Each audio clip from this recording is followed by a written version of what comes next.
माँ दुर्गा की नव शक्ति का दूसरा स्वरूप ब्रह्मचारिणी का है। यहाँ ब्रह्मा का अर्थ तपस्या से है।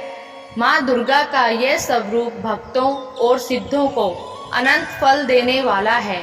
इनकी उपासना से तप, त्याग, वैराग्य, सदाचार और संयम की वृद्धि होती है। ब्रह्मचारिणी का अर्थ तप की चारिणी यानी तप का आचरण करने वाली। देवी का यह रूप पूर्ण ज्योतिमय और अत्यंत भव्य है। इस देवी के दाएं हाथ में जप की माला है और बाएं हाथ में यह कमंडल धारण किए है। पूर्व जन्म में इस देवी ने हिमालय के घर पुत्री रूप में जन्म लिया था और नारद जी के उपदेश से भगवान शंकर को पति रूप में प्राप्त करने के लिए घोर तपस्या की थी।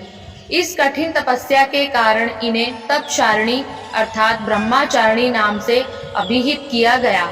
1000 वर्ष तक इन्होंने केवल फल फूल खाकर बिताई और 100 वर्षों तक केवल जमीन पर रहकर शाक पर निर्वाह किया।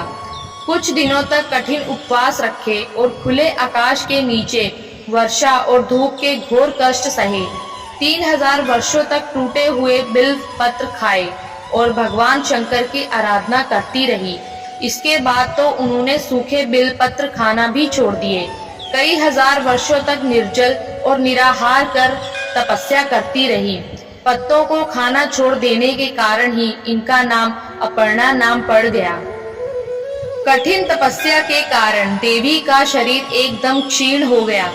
देवता, ऋषि, सिद्धगण, मुनि सभी ने ब्रह्मचारिणी की तपस्या को अभूतपूर्व पुण्य कृत्य बताया, सराहना की और कहा, हे देवी, आज तक किसी ने इस तरह की कठोर तपस्या नहीं की।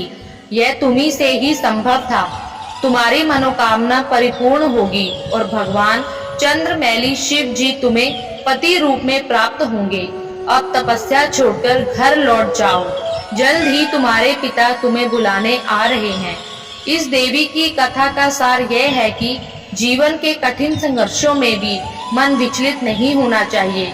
माँ ब्रह्मचारिणी देवी की कृपा से सर्व सिद्धि प्राप्त होती है।